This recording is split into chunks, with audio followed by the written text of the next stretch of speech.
Hi guys, welcome back to my top 5 series. These are a series of 10-minute videos going through my top 5 of everything you've asked me and want to know. So today we are going to be talking about the top 5 things you can do if you've put on weight and you feel you're in a rut with your clothing. So I've been there myself. Over the years I have been different weights. But generally, I'm a consistent weight. However, in the last 9 months, I gained almost a stone. Mainly through fine dining, good food, and lots of gin. But in the past, when I've gained weight, I've always stuck to these top 5 things to get me out of the rut. So number 1, and this is so important. Number 1, accept that you've gained weight, okay? Whether it's a stone or whether 2 stone has crept on, whatever it may be, accept you've gained weight and be prepared to draw a line in the sand.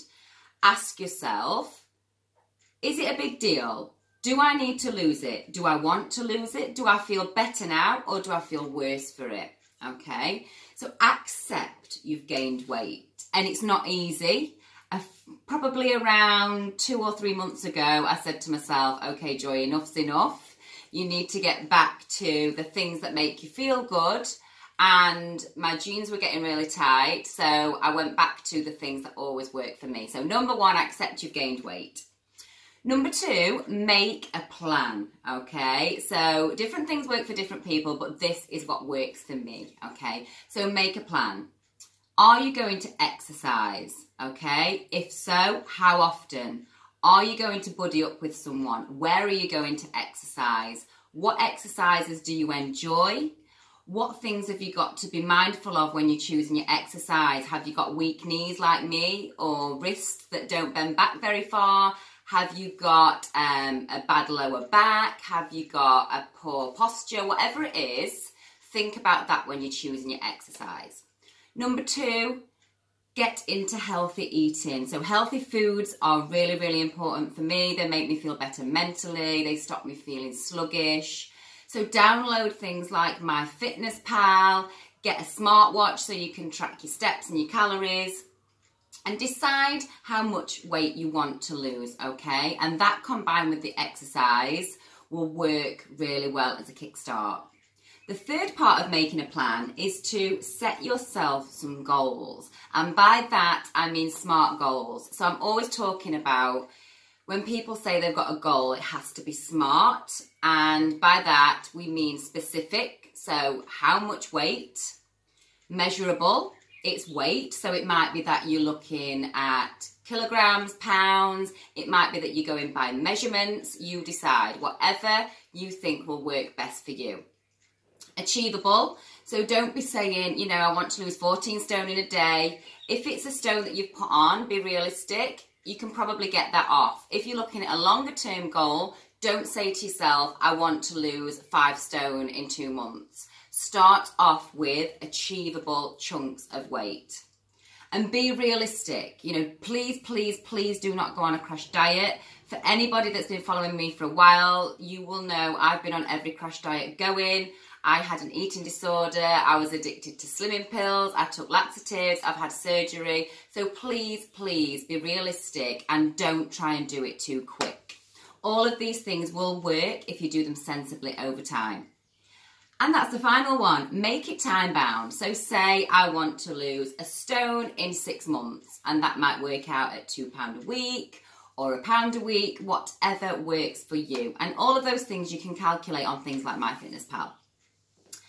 And finally, the last bit of making your plan is to set aside a small budget for clothes.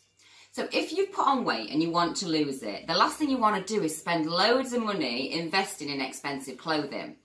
So what I tend to do is I probably spend around £100 on 2, 3, 4 items from your cheaper brands, places like Boohoo, Misguided, New Look, that are in the right shape for my body, that I can wear during the transition period. So all of my clothes didn't get too tight to wear, but they were uncomfortable. So I got a few items that I knew would work, that wouldn't make it obvious that I'd put weight on, and that I could dress up in different ways. So if you're interested in what those items were, let me know and I shall tell you. The third thing you need to do then, you've put the weight on, you've accepted you've gained it, you've made a plan, you need to get rid of all the clothes out of the way that don't fit you. So for me, I knew it was sort of like 10 to 14 pounds. I knew it wouldn't take a huge amount of time, but I did put them in storage boxes under the wardrobe. So anything that felt too tight and too uncomfortable, I got rid of, and I just left myself a selection of things that felt nice. And as I said, I bought a few things. I didn't go crazy, I didn't invest in big pieces, I just bought a few little things that I knew would make me feel nice in my clothes whilst I was getting back on track. Number 4 is establish your style ABC. I know I'm always talking about this, but this is my signature thing that you need to know to pick the clothes that work for you. So while you're on this journey, getting the weight off, find out what your style personality is. Find out what your body shape is, because your body shape does not change when you lose weight. So you might be a pear shape and you might lose a stone, but you will still be a pear shape even after that stone's gone. If you carry most of your weight in the middle, you'll lose a stone and proportionally you'll still carry most of your weight there. For me, I'm a rectangle, so when I lose weight, it sort of comes off everywhere. So know your body shape, and again, know your colour palette. So when you're spending that little bit of money on some new things to make you feel good, make sure they're in the right colours for you. If you still don't know your style ABC, you know where to come. I can tell you exactly what your body shape is and your colour palette within 24 hours. So finally, implement some easy strategies. So there are 3 key strategies which I use, which I go into more detail in my Style Bibles and in my Style Hub member zone. But these 3 strategies are to use a column of colour, because that makes you look much slimmer down the middle or down your sides, depending on what your body shape is. Use the vodka and cranberry analogy to draw attention to or from the parts of your body that you don't want to be seen. And definitely use the tuck untuck method, because that will shave pounds off you before you've even lost weight. So I hope that's been some help for you. I hope it's given you some motivation and inspiration that if you have gained some weight over the last months or years, that actually you can turn it around. And those simple steps, those 5 easy steps, always work for me. So I hope you enjoyed that video. Take care and I'll see you soon.